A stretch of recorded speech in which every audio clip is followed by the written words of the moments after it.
بینای تۆماری خانوبەری چەمچەماڵە بەهۆی کۆنی و خراپبوونی دیوارەکانی چەندین ساڵە فەرمانبەرەکانی بەترسەوە دەوامی تێدا دەکەن. لە هەر چرکە ساتێکدا ئەگەری ڕووخان و لە ناوچوونی بەڵگەنامەکانی ناوی هەیە.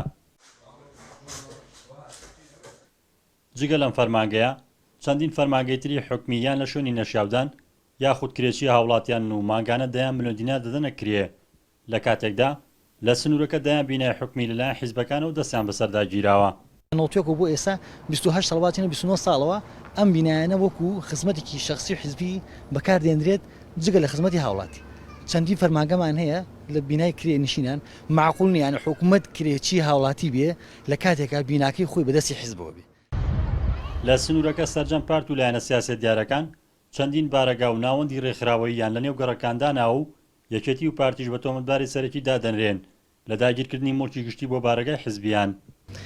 ئێمە 100% لەگەڵ گەڕانەوەی هەموو ئەو بینانین کە بینای خزمەتگوزاری و بینای حکوومەتن ئەو بینانی کە خزمەتی خەڵکی تیاکرێ لێوادە بینای دایرە حکومیەکانن و بنێ فەرمانگە خزمەتگوزاریەکانن بگەڕێنەوە بۆ دەوڵەت.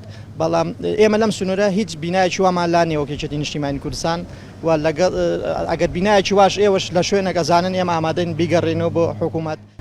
لە ناوچەکە تەنیا جوڵانەوەینەوە نییە بارەگای حیزبی نیە و بۆ ئەوش پاساوی تایبەتی خۆیان هەیە.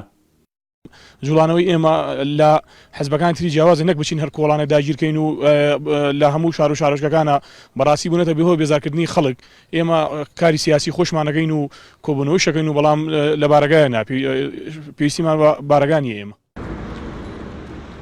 بە ئامانجی وەرگرتنەوەی مولکی داگیرکراوی حکوومەت لە دەستی حیزب چەندین ساڵە شارەوانی چەمچەماڵ زاوی تایبەتی بە لایەنە سیاسەکان بەخشیوە تا بینای حیزبەکانیان لێ دروست بکەن، بەڵام تەنیا کۆمەڵی ئیسلامی لەسەر زەویەکە بینای دروست کردووە. داومانن بە داواکاری گشتی و نووسراوی ڕسمیشمان ئاراستە کردوون کە ئەوان چارەسەرێک بۆ بارودۆخی خۆیان بدۆزنەوە پێویستە ئەم بارەگانە ڕادستی حکوومەت و ئیدارەی ناوچەکە بکەنەوە.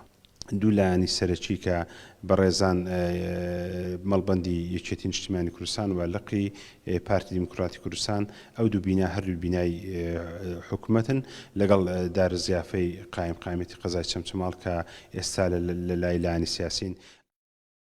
8 ساڵە حکوومەت یاریێم فەرمانی گەڕاندنەوەی مڵکە داگیرکراوەکانی دەرکردووە، بەڵام تا ئێستا نەیتوانیوە بە تەواوی ئەو بڕیارە بکاتە بواری جێبەجێکردنەوە و سەدان بینای لە شارە جاجاکان دەستی بەسەردا گیراوە.